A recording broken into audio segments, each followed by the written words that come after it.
Cette dernière question, c'est par rapport à la responsabilité présumée de votre client Moussa Dadis Camara en tant que chef de l'État. Certaines victimes l'ont reproché, ici même Marcel, le fait que le capitaine Moussa Dadis Camara n'a même pas décrété des jours de deuil national, n'a pris aucune mesure après les événements du 28 septembre. Il a ce regret? Je vais vous dire que Monsieur le Président Moussa Dadis Camara est serein. Il n'a jamais donné l'ordre à quiconque de se rendre au stade du 28 septembre pour aller perpétrer les faits pour lesquels nous sommes par devant ce tribunal. Ce qui est évident, c'est que tout était dirigé, tout était organisé contre le président Moussa Dadis Camara. Le tout était mis en place, planifié, organisé de manière à l'évincer du pouvoir. Dans ce complot, dont les réalisateurs ont été Toumba et les Marcel. Et les Marcel, maintenant vous ajoutez Marcel. Mais c'est ce que Marcel lui-même a dit. Marcel lui-même dit qu'il était au stade. Marcel lui-même dit qu'il a effectivement été au stade. Marcel lui-même dit qu'il était porteur d'une grenade. Mesdames et messieurs, si tous les avocats seraient stupides jusqu'à ce point juste pour défendre un dossier, la noblesse de ce métier n'est qu'un vain mot. De la question pourquoi Dadis n'avait pas décrété de deuil national, Maître Pépé Koulémou sortait des histoires que lui-même ne pourra pas croire même étant ivre. Je me demande la place de l'honneur dans de telles attitudes. Marcel lui-même reconnaît avoir pourchassé les leaders politiques en compagnie de Toumba jusqu'à la clinique Ambroise Paré, où il était porteur d'une grenade, où il a menacé de descendre l'immeuble. Donc moi, à mon avis, Marcel, c'est lui seul qui sait comment il s'est rendu au stade. Ce qui fait que le président Moussa Dadis Camara est serein, c'est que Marcel lui-même, parce que tout le monde s'attendait à ce que Marcel soit à la barre pour la deuxième fois, dire que oui, c'est le président Moussa Dadis Camara qui m'a autorisé de me rendre au stade. Dieu merci, il ne l'a pas dit. Il dit qu'il était avec son père malade, en train de faire les 100 pas. Celui-ci était dans le vélo, lui-même, selon ses propos, sur un vélo. Celui-ci était sur un vélo que lui, il était en train de pousser, étant invalide. Et voilà qu'il entend les cris des jeunes gens qui disaient « Prési, Prési » et il s'est rendu au stade. Voilà encore une autre preuve que le président Moussa Dadis Camara n'a jamais donné l'ordre à quiconque, ni l'autorisation à quiconque de se rendre au stade pour quoi que ce soit. Précisons, à la veille même des événements du 28 septembre, un communiqué de l'état-major général des forces armées a été publié, a été rendu public, interdisant à tous les militaires de se déplacer des casernes, les invitant d'y rester.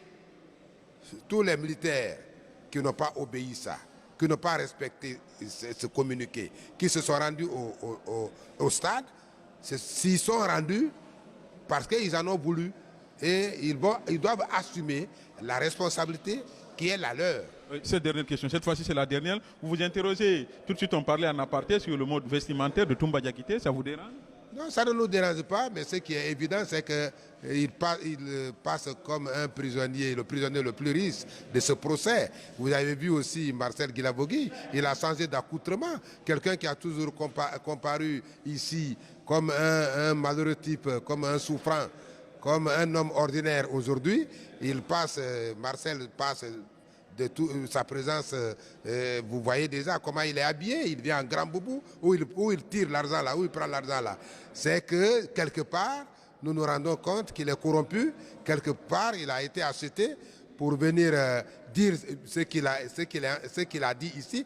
Ce qui est le plus important, tout ce qu'on peut retenir dans ses propos, c'est qu'il a fait un aveu judiciaire. Corrompu par qui? Cet aveu judiciaire, par rapport à lui, disons, ne crée plus de doute sur sa culpabilité. À mon avis, le tribunal criminel n'aura plus de difficultés quant à l'appréciation des agissements de Marcel Guilabogui le 28 septembre au stade du même nom. Quand vous dites qu'il a été corrompu, corrompu par qui? Il faut lâcher le mot. Lui-même, il sait qu'il... vous, mais les téléspectateurs, vous vous adressez à nos téléspectateurs. Je suis en train de parler. Lui-même, il sait celui-là qui l'a corrompu. Il sait celui qui l'a induit en erreur. Ce qu'il doit retenir, c'est que les gens l'ont conduit à faire un aveu. Les gens l'ont poussé à aller reconnaître ce qu'il a nié hier. Donc il a été sacrifié. Dieu merci, je ne dis pas qu'il a été sacrifié, mais c'est lui-même qui sait et il saura la conséquence.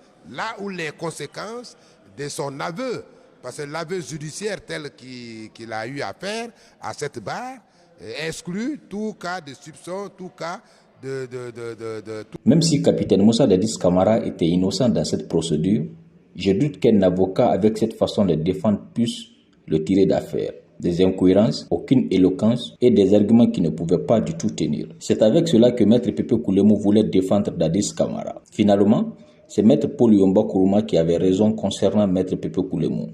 Pépé a toujours été un problème malgré mes conseils. Malgré quelques éloges que j'ai pu lui rendre,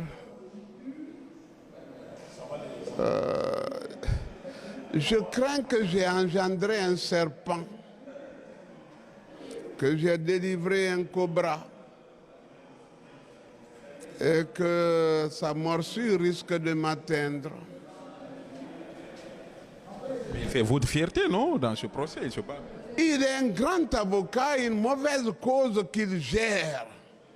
Un très bon avocat, Pépé Koulemou, mais une mauvaise cause qu'il gère. C'est moi, je vous l'ai dit déjà, qui l'ai fait venir dans cette cause. Mais il a vu des mains noires derrière le revirement, le retour de Martial à la barre. Je crois que les avocats de Dadis doivent avoir de sérieux problèmes parce qu'ils ont tout intérêt à séduire Marcel, à le ramener, parce que ce sont les hommes, les adeptes, c'était la complotite de Dadis. Je n'accuse pas les avocats d'être comploteurs, mais je sais que l'autre a voulu se faire délivrer, Marcel. Mais les avocats ne doivent pas l'ignorer. Mais s'ils l'ont soutenu hier, si hier ils l'ont applaudi dans le fait que sa langue même était cassée, Fracturée. ou fracturée, et ce que l'autre a ridiculisé, l'ambassadeur, le Sénégal a ridiculisé une langue fracturée, et que l'avocat qui s'est déporté, Maître David, a essayé de faire justifier. On a dit que le sexe peut-être, il y a un médecin qui est venu dire l'impossible, le sexe de l'homme peut se fracturer, on peut comprendre, mais pas la langue quand même. Il a quitté ce procès, est-ce que vous regrettez? Oui, il a quitté. Lui, j'ai dit que l'humanité va le juger. Vous-même de la presse, vous allez vous le juger. Parce qu'il a quitté le baobab d'une manière que celui-ci devait être son sanctificateur, son justificateur, son vérificateur. Comme d'ailleurs, on a un vérificateur de la République, M. Tognadoré, qui est même un pasteur. Qu'est-ce que ça vous a fait d'entendre Marcel qui l'a voulu dire que lorsqu'il a échangé avec Toumba au téléphone et que Toumba disait « je viens au Canal Faya », les militaires qui étaient là, chacun a pris la police canadienne. Je n'ai pas bien compris. 3 décembre, après la chaîne qui s'est déroulée au camp Kongara, Marcel et Toumba ont échangé au téléphone. Marcel demande à Toumba qu'est-ce qui s'est passé, il raconte. Toumba dit à Marcel, j'arrive au camp Al-Faya. Tout le monde a pris la fuite. Tout le monde a pris la fuite après avoir annoncé qu'il arrive au camp Al-Faya. Qu'est-ce que ça vous a... Est-ce que ça vous réconforte que Marcel vienne tenir des tels propos parlant de Manfabé de Toumba? C'était un homme puissant? Toumba, c'est la puissance en action. Il a même dit que si lui il était important, Toumba était un vecteur essentiel. C'était la force poignante. Et Toumba a expliqué comment Dadis l'a récupéré, où. C'est tellement intéressant que tout le monde, certains ont préféré mourir à la mer. N'oubliez pas de vous abonner et d'activer la cloche de notification pour d'autres vidéos d'analyse du procès du 28 septembre sur Océan TV. Vous pouvez également partager la vidéo pour d'autres personnes. À bientôt.